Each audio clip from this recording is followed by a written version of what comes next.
Chamber కౌన్సిల్కి దాతా విధాత, దిల్ రాజు గారికి గురువు లాంటి వాడు, అరవింద్ గారికి right hand left hand, Allu Arjun గారికి రామ్ చరణ్ గారి చిరంజీవి గారి ఫ్యామిలీకి అతి సన్నిహితుడు. మరి ఆయన డేట్ అనౌన్స్ చేయొచ్చా? ఇండస్ట్రీ తెలియని వాడు కాదు, ఇండస్ట్రీలో దిగ్గురు అంటే వీళ్ళందరికీ ఇప్పుడు సినిమాలో ఉన్న వాళ్ళందరికీ మార్గదర్శకుడు అని అంటున్నారు, వాళ్ళే అంటున్నారు.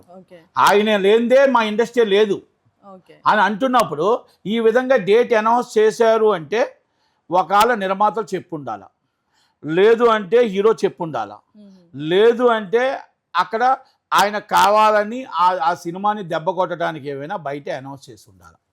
కనుక ఆ బాధ్యత ఎవరికి ఉంటుంది? ప్రొడ్యూసర్ కౌన్సిల్గా కంప్లైంట్ వస్తే మేమేమైనా యాక్షన్ తీసుకుంటాం. ఒకవేళ ప్రొడ్యూసర్ కౌన్సిల్లో మాకు కంప్లైంట్ రాకపోతే ఈజ్ ద ప్రొడ్యూసర్ దాని మీద ఖండించుకోవాలా. ఎందుకంటే మాకు ఖండించడానికి కానీ మాకు కానీ రైట్ లేదు.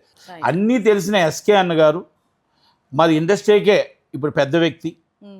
అంటే ఎన్నిసార్లు కుమార్ గారు మీరు ఆయన పెద్ద వ్యక్తి అంటున్నారు అంటే ఛాంబర్కి తీసుకొచ్చింది ఆయన్నే.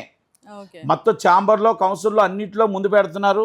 మరి ఈరోజు ఆయనే మా ఇండస్ట్రీకి పెద్ద అని దిల్ రాజు గారు అనౌన్స్ చేశారు, సుప్రియ గారు చెప్పారు, అందరూ కలిపి చెప్పారు. కనుక మేము అదే అంటాం, అంత పెద్ద వ్యక్తికి మీరు ఈ డేట్ అనౌన్స్ చేసే బాధ్యత కూడా ఇచ్చుంటారేమో. కనుక మరి అలాగా ఆయనకి ఏమైనా అధికార ప్రతినిధిగా కానీ లేకపోతే నిర్మాత సహ నిర్మాతగా ఏమైనా ఇచ్చుంటే మనం చెప్పలేము, కానీ ఇవ్వకుండా చెప్తే తప్పే.